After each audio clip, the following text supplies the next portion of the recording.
존경하는 국민 여러분, 국회의원 여러분, 설 명절을 보내고 제422회 임시회 2025년 2월 국회를 개회합니다. 국회는 지난 2달 위헌 불법 비상계엄으로부터 국민의 기본권과 민주주의를 수호하기 위해 전력을 다했습니다.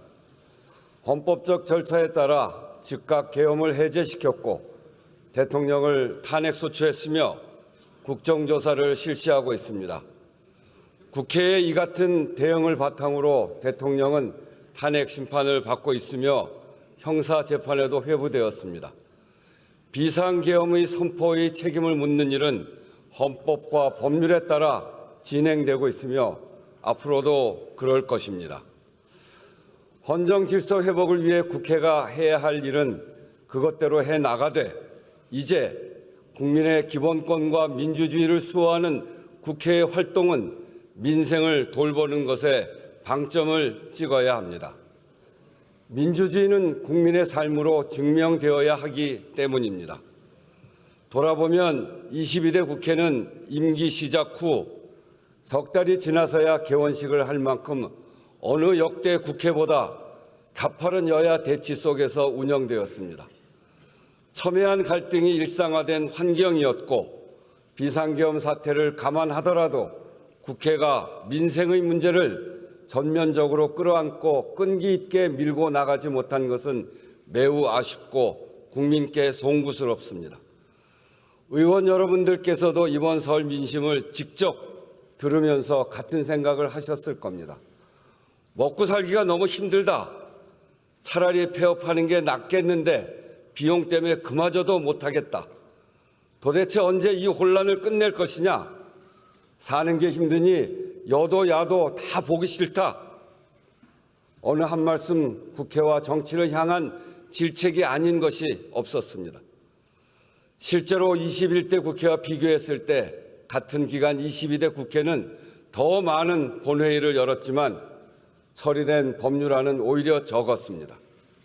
그간 처리한 법안이 1192건, 21대 국회보다 무려 267건이 적었습니다. 주요 현안을 놓고 여야 간 논쟁과 주장은 있었지만 정작 입법을 위한 여야의 협력이나 협상은 크게 부족했다는 의미일 것입니다. 이유가 무엇이든 뼈아픈 일입니다. 물론 12.3 비상계엄의 여파가 여전하고 그에 따른 정치적인 쟁점이 전 사회를 휘감고 있습니다. 그러나 이런 때일수록 국회가 더욱 중심을 잡고 민생의 문제가 실종되지 않도록 해야 합니다. 국회가 오히려 혼란을 더하지 않았는지 또는 그 와중에 큰 이견이 없는 법안조차 미뤄둔 것은 아닌지 차분하고 겸허하게 돌아볼 필요가 있습니다. 이번 임시국회를 입법과 정책으로 국민을 지키는 국회로 만들어야 합니다. 아주 분명하고 절박한 이유가 있습니다. 첫째, 민생의 어려움은 숨이 턱에 찰 만큼 한계에 이르렀고 둘째, 대내적으로 높은 파고가 닥쳐오고 있기 때문입니다. 불평등과 양극화 심화, 기술혁신 지체, 인구 감소 등 저성장이 구조적으로 고착되고 있는 상황에서 예상보다 빨리 작년 말 초고령 사회에 진입했고 미국 신행정부의 출범으로 경제, 외교, 통상 분야에 큰 도전이 예고되고 있습니다. 파고에 맞설 방파제가 얼마나 튼튼하게 점검하고 대비해야 합니다. 지난 연말이 중요했는데 시간을 놓쳤습니다. 여기서 더 지체하면 안 됩니다.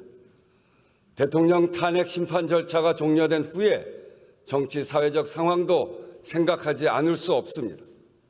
어떤 결과가 나오든 일정 기간 혼란은 불가피할 것입니다. 이번 2월 국회에서 최대한 국회의 일을 해야 합니다. 안으로는 민생의 문제를 전면에 세우고 바깥으로는 국회의 원활한 운영을 통해 국제사회에 대한민국이 안정되고 있다는 신호를 보내는 것이 핵심입니다. 존경하는 의원 여러분, 이 자리에 계신 우리 300명 국회의원은 소속 정당과 선수, 출신, 정치적 견해가 다릅니다. 그렇지만 모두 동의하는 것은 민생이 나라의 근본이라는 사실입니다. 민생은 국민의 구체적 삶의 모습이고 국가 경제의 토대이자 궁극적 목표입니다. 가뜩이나 어려웠던 민생이 비상계엄으로 강펀치를 맞았습니다. 소비는 줄고 빚은 늘었습니다. 작년 12월 신용카드 사용액은 전년 12월보다 5,670억 원 줄었습니다. 계엄에 따른 소비 감소 효과만 분석한 금액입니다. 반면에 같은 달 현금 서비스와 카드론 이용 금액 8조 6,460억 원, 전년 같은 달과 비교해도 6,820억 원이 늘었습니다. 높은 금리를 감수하고라도 카드 대출을 받아야 할 만큼 급박한 수요가 한 달 새 8조 6천억이 넘을 정도로 가계에 돈이 말랐다는 것입니다. 빚만 늘은 것이 아니라 못 갚는 사람도 늘었습니다. 소득 대부분을 빚 갚는 데 쓰거나 빚을 빚으로 막다가 더 어쩌지 못하고 채무조정을 신청한 사람이 지난해 21만 명, 역대 최다입니다. 경기 부진이 이어지면서 가계와 중소기업 대출 연체율이 상승하고 있습니다. 어려운 분들은 더 어려워졌습니다. 저소득, 저신용층이 최대 100만 원을 빌리는 소액 생계비 대출은 연체율이 작년 11월 이미 31%를 돌파했습니다. 의원님들께서도 이번 설 연휴 기간에 문을 연 골목 식당이 많다는 것을 느끼셨을 겁니다. 한 푼이라도 더 벌지 않으면 안 되겠다 싶어 명절 연휴에도 쉬지 못하고 문을 열고 손님을 기다렸다는 것입니다. 그도 그럴 것이 자영업자 대출액과 연체율 모두 역대 최고입니다. 연체자 수도 41.8%가 늘었습니다. 그나마 사정이 낮다는 고소득 자영업자들의 연체율도 지난 3분기 10년 만에 최고치를 찍었습니다. 아무리 아껴도 매달 살림이 빠듯한데 임금마저 못 받는 사람들도 늘었습니다. 신고된 임금 체불 노동자 수만 작년 11월까지 26만 3천 명입니다. 금액으로는 1조 8,600억 원, 12월까지 합치면 2조 원이 넘을 것으로 예상됩니다. 역시 역대 최다입니다. 여러모로 신고되지 않은 경우까지를 짐작해 보면 훨씬 많은 사람들이 체불 임금으로 고통받고 있다는 것입니다. 지금까지 말씀드린 사례들 그저 수치가 아닙니다. 그게 다 국민의 한숨이고 눈물이고 절망 아니겠습니까? 정말 가슴이 아픕니다. 마음이 무너집니다. 민생의 어려움만이 아닙니다. 가계부채와 체불임금은 경제에도 큰 타격이 됩니다. 소비 제약과 내수 위축으로 이어져 성장을 저해야 합니다. 지금 우리 경제가 직면한 문제입니다. 존경하는 의원 여러분, 국회가 정말 민생의 깃발을 높이 들어야 합니다. 갈등과 정쟁 속에 민생이 실종되지 않도록 해야 합니다. 지난 2개월 민주주의가 무너지는 위기감 앞에 민생과 미래의제 논의가 사실상 멈췄습니다. 그 시간을 만회하는 2월 국회가 되어야 합니다. 반드시 세 가지는 합시다. 첫째, 조기 추경에 합의합시다. 국내외 주요 기관이 모두 올해 경제 성장률을 하향 조정했습니다. 한국은행은 최근 2달 만에 0.2%포인트를 더 낮춰 1.6%에서 1.7%에 그칠 것으로 전망했고, 글로벌 투자은행 중에는 1% 초반대까지 낮춘 경우도 있습니다. 한마디로 올해는 더 힘들 것이라는 겁니다. 더구나 올해 본 예산은 편성 단계부터 민생 예산이 줄었습니다. 임대주택 지원, 취약계층 에너지 바우처, 지방교육 재정 등 민생 예산이 상당히 빠진 상태입니다. 이 긴축 예산안이 올해 경제 성장률을 더 낮출 것이라는 게 한국은행의 분석입니다. 추경을 편성해 경기를 부양하고 소비와 투자를 늘려야 합니다. 재정의 적극적 역할이 필요합니다. 추경의 시급성에는 대다수 전문가들도 이견이 없습니다. 본 예산을 조기 집행하고 추이를 살펴보자던 정부도 최근 추경 논의 의사를 밝혔습니다. 때를 놓치지 말고 필요할 때 빨리 해야 합니다. 여야 합의가 전제되는 추경 편성 자체가 정치적 불확실성 속에서도 대한민국 경제 시스템이 정상적으로 작동한다는 것을 보여주게 될 것입니다. 추경 편성이 대외 신인도 회복에 기여하는 것입니다. 경제 성장률 전망은 경제 주체의 심리에 큰 영향을 줍니다. 기왕이면 이달 하순 발표 예정인 한국은행의 수정 경기 전망치에 추경의 기대 효과가 반영될 수 있도록 속도를 내야 합니다. 그래서 지금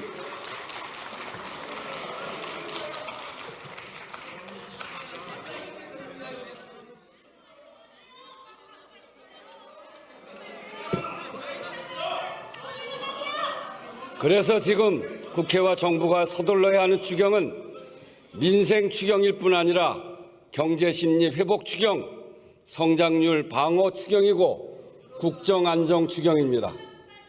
추경 시기와 구체적 내용 등을 두고 여야의 이견이 있습니다. 우선 조기 추경과 규모에 합의하고 구체적인 내용은 머리를 맞대고 좁혀가자고 제안합니다.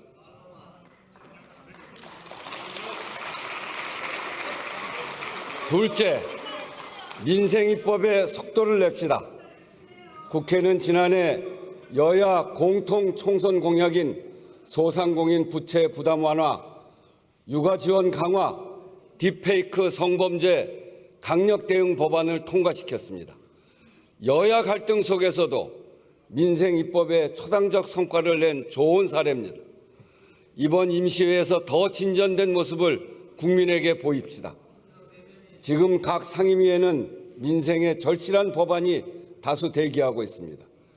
경기 침체에 더해 기업의 투자 심리도 위축된 상황에서 고용 한파에 대비하고 산업 전환이나 노동 형태의 변화로부터 일하는 사람들을 보호하는 내용, 소기업 소상공인의 사회 안전망을 강화하는 것까지 지금 꼭 필요한 입법들입니다. 특히 소득 기반으로 고용보험 제도 개선, 노란우산 소득공제 한도 확대나 이미 해지 시 세부담 완화를 통한 소기업 소상공인 세제 지원 강화는 이미 여야가 뜻을 함께하고 있습니다. 임금 체불 사업주에 대한 제재를 강화하는 근로기준법 개정에 이어 사전에 임금 체불을 예방할 수 있는 보호제도를 마련하는 것도 관련 상임위에서 논의되고 있습니다. 채무자가 감당할 수 없는 빚으로 극단적 상황에 내몰리지 않도록 제도를 보완하고 파산 선고를 받은 채무자들이 정상적 경제 주체로 복귀할 수 있게끔 두 번째 기회를 보장하는 법안도 여야 모두 발의해 논의 중입니다. 이런 법안들이 결실을 보도록 힘써 주시기 바랍니다.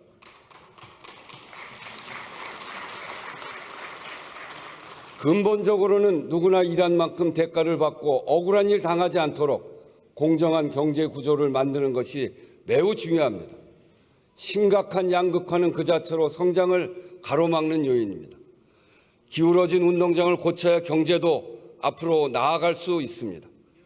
중소기업, 자영업자, 가맹점, 대리점, 플랫폼 입점업체, 취약 노동자 같은 우리 사회의 대다수 경제 주체가 불공정 거래로부터 스스로를 보호할 힘을 갖는 것이 그 시작입니다.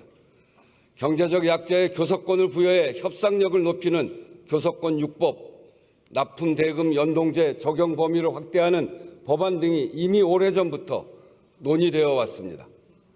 22대 국회에서는 반드시 통과되도록 의원님들의 각별한 관심도 당부드립니다.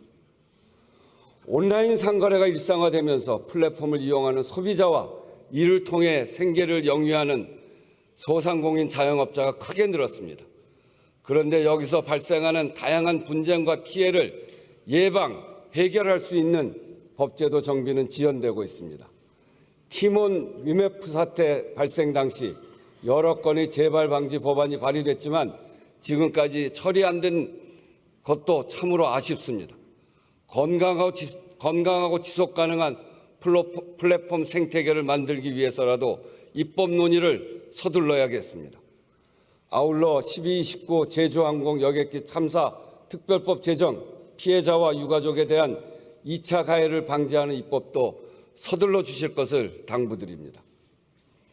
여야 간 논의가 마무리되어 사실상 의결만 남은 상태에서 멈춰 있는 연금특위, 기후특위, 윤리특위도 이번 2월 국회에서 반드시 구성할 것을 요청드립니다. 셋째, 대외 환경 변화에 총의를 모아 성장 동력을 확충합시다. 국제 정세와 첨단 기술의 격변기입니다.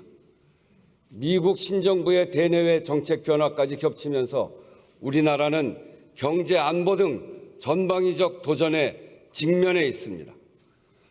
정밀한 전략을 수립하고 왕성한 외교 활동을 펼쳐야 할 시점에 가장 중요한 정상 외교가 공백 상태입니다. 미국발 관세 정쟁이 먹구름을 몰고 왔습니다.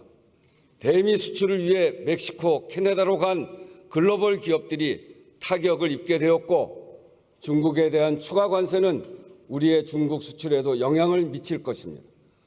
국내 정치 상황의 불안정성으로 중요한 계약이나 투자 유치가 미루어지거나 취소될 위험에 처한 기업들도 대기업, 중소기업을 가리지 않고 상당수입니다. 통상 조세 리스크에 대응하기 위해 정부도 대외경제 현안 간담회를 정례화하는 등 여러 노력을 하고 있고 국회의장도 다방면으로 의회 외교를 강화하고 있습니다만 국회와 정부가 합심해 총력 대응 체제를 갖추어야 합니다. 우리 기업과 기술의 경쟁력을 강화하기 위한 적극적 산업 정책도 매우 중요합니다. 지난해 AI 기본법을 여야 합의로 통과시켰듯 반도체 특별법과 에너지 3법 등 미래 먹거리 산업 지원 법안 협상을 신속하게 마무리 지읍시다. 지능과 규제가 균형 잡힌 첨단 산업 진흥 정책으로 기업의 숨통을 틔우고 경제 활력을 높여갑시다. 특히 국가기관 전력망 확충법, 해상풍력 특별법, 한국형 ARA법으로 불리우는 탄소 중립 산업 육성법은 기후 위기에 따른 새로운 성장 동력 확충과도 맞닿아있습니다. 분초를 다투듯 혁신 기술이 등장하며 전 세계가 AI 쇼크를 경험하고 있습니다. 미래 투자에 힘을 실어 첨단 기술 기반 혁신 스타트업 생태계를 만들어 갑시다. 국회와 정부, 민간이 함께 해야 합니다. 국회 차원에서도 상임위별 처방과 진단을 넘어서 유기적 협력으로 효과적이고 근본적인 대책 마련에 힘을 모아야 합니다. 외통위와 경제 관련 상임위가 참여하는 상임위 연석회의 또는 통상 전략과 산업 경쟁력 강화를 위한 특별위원회 구성도 하나의 방안이 될 것입니다. 과거 외환위기에 맞서 또 한미, 한중, 한일, FTA 체결과 관련해 국회가 특위를 만들어 대응했던 전례가 있습니다.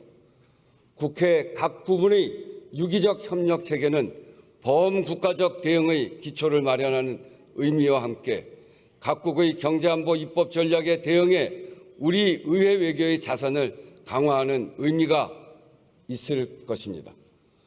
또 올해 10월 경주에서 열리는 APEC 정상회의에는 위기에 강한 대한민국의 회복력과 굳건한 경제 시스템을 전 세계에 확인시켜주는 기회로 반드시 만들어야 합니다. 정부와 경제계, 지역사회가 합심해 차질 없이 준비할 수 있도록 국회가 전폭적으로 지원해 나가야 하겠습니다. 존경하는 의원 여러분, 지금까지 말씀드린 이번 임시의 핵심 과제는 여야의 문제가 아니라 국정 안정의 문제입니다. 한계에 다다른 민생을 살피고 경제를 지키는 것도 대외 리스크를 해소하는 것도 결국은 우리가 얼마나 빠르게 국정을 안정시키느냐에 달려 있습니다. 이견과 정쟁을 좁히는 과정이 절대적으로 필요합니다. 이미 여야가 합의하고 정부와 함께 실무회의를 진행해온 국정협의회의 원활한 운영이 관건입니다. 국정협의회의 가동 자체가 대한민국의 안정되고 있다는 신호이고 실제로도 국정의 많은 문제가 의회에서 여야가 논의하지 않으면 안 되는 일들입니다.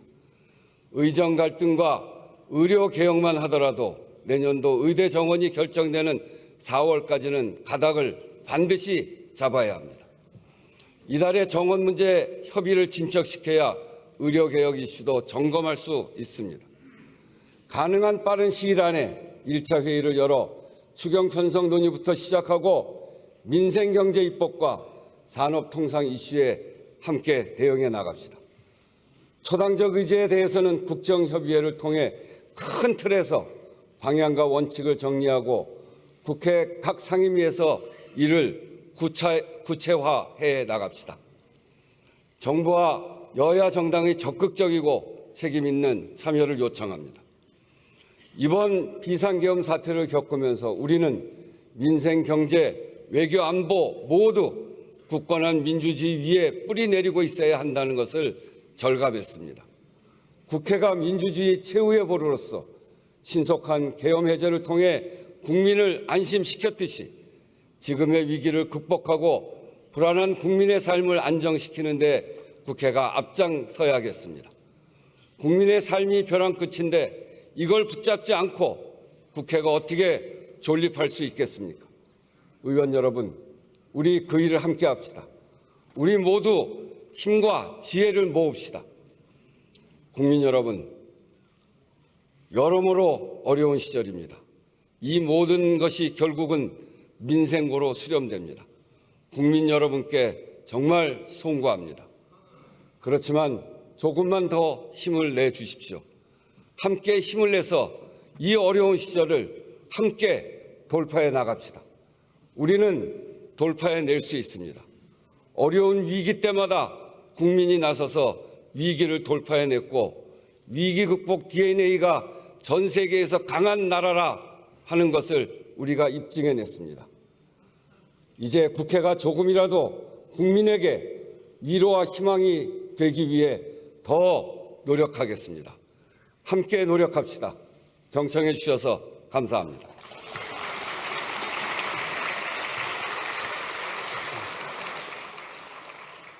이상으로 개회식을 모두 마치겠습니다. 잠시 후 제1차 본회의가 바로 개의되겠습니다. 의원님들께서는 의석에서